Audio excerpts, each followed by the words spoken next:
I'm Aaron Paris with Switchback Outdoor Safety. We're an outdoor adventure company specializing in recovery equipment, trauma care, and training. In this video series, we're here with Van Do It, and we're going to explore ways to recover your vehicle should you find yourself stuck while venturing in the outdoors. Should you find your vehicle need to be recovered, we'd ask that you do a stuck assessment to safely and effectively recover your vehicle. 3 common stuck assessments are: number 1, IDPE, identify, decide, plan, and execute.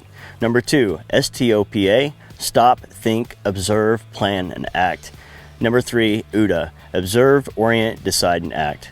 Each of these will get you from point A to point B to recognize the hazards that are associated with the recovery, identify the appropriate recovery method, and safely execute your plan.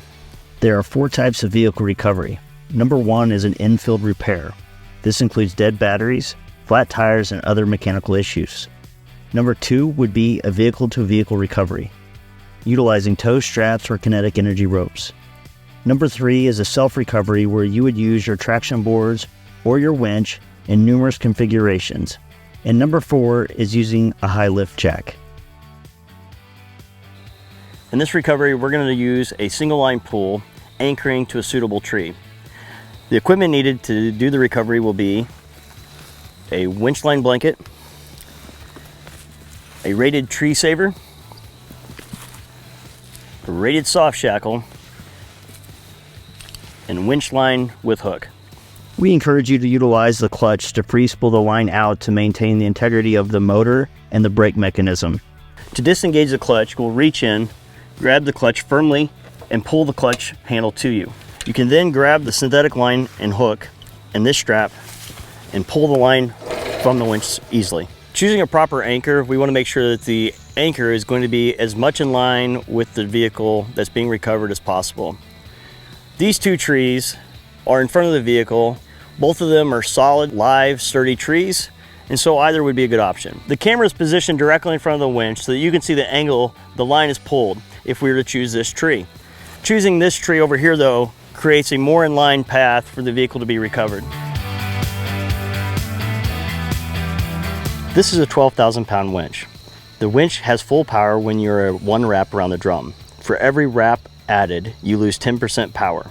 In this recovery, we're able to leave all but 1.5 wraps on the drum, equating to near full power. We've made it to the tree. We're now going to connect to the tree, and doing so, we want to utilize a tree saver so not to cause damage or harm to the tree. So when I wrap this strap around, we're going to get as low as possible and keep the gray side with the abrasion protection against the tree.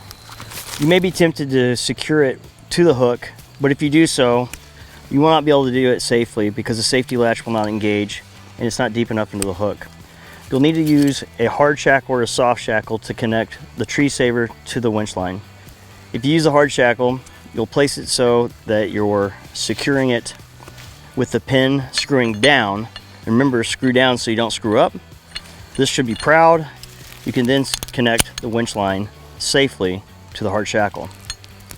If using a soft shackle, you open the soft shackle by pulling the rope at the end, opening it, place the soft shackle through the tree saver, wrap your rope over the knot, and then pull tight. You'll make sure that the soft shackle is in this position as designated by the proper rigging on the back. You can then connect the tree saver to the winch line with a hook. Once this is connected, this is considered to be a live line, and we never want to cross this with our body by stepping over it back and forth. If this vehicle has become dislodged and rolled backwards, this has a lot of energy potential in it and it could hurt or kill you.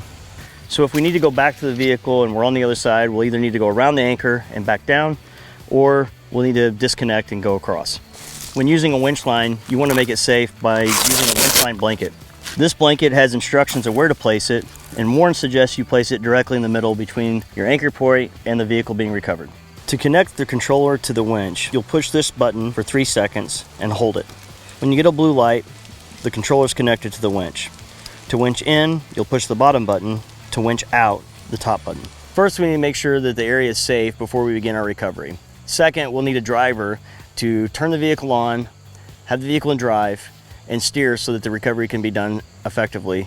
We'll first want to tension the line before we begin the recovery. Now that we've tensioned the line, we'll want to recheck all of our connections and make sure nothing's dislodged while we're tensioning the line.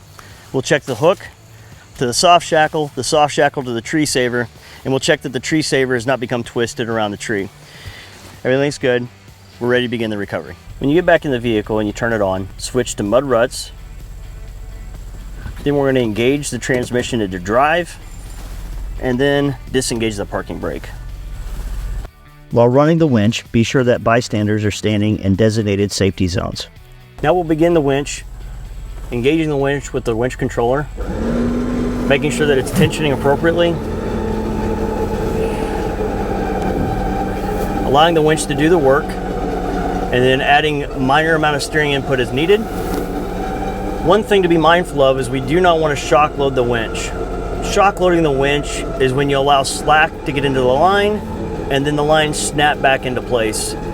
You'll winch until you have the vehicle to a stable place where it no longer needed to be recovered. You now place the vehicle in park, apply the parking brake.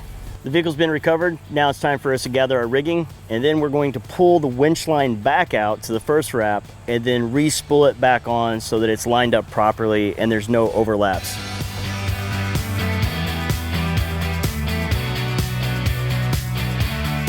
Just one of the things I like to do when I'm putting my gear away is checking it before I store it away to make sure there's no nicks or tears in it. That way when I get it out the next time, it's ready to go. Remember, to be able to free spool the winch line out, we'll have to disengage the clutch. Once the clutch is disengaged, we can now pull the rest of the line out to get to the last wrap. As we're pulling the line, we're going to inspect it for any kind of damage or issues that might have occurred during our last recovery. And the purpose of respooling is so that it is perfectly flat across the bottom of the drum.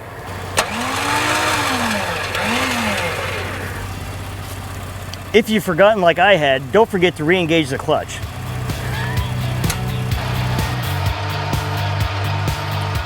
Thanks for watching. We hope this was helpful for you. If you'd like to see more videos like this, follow the channel, and we'll see you next time.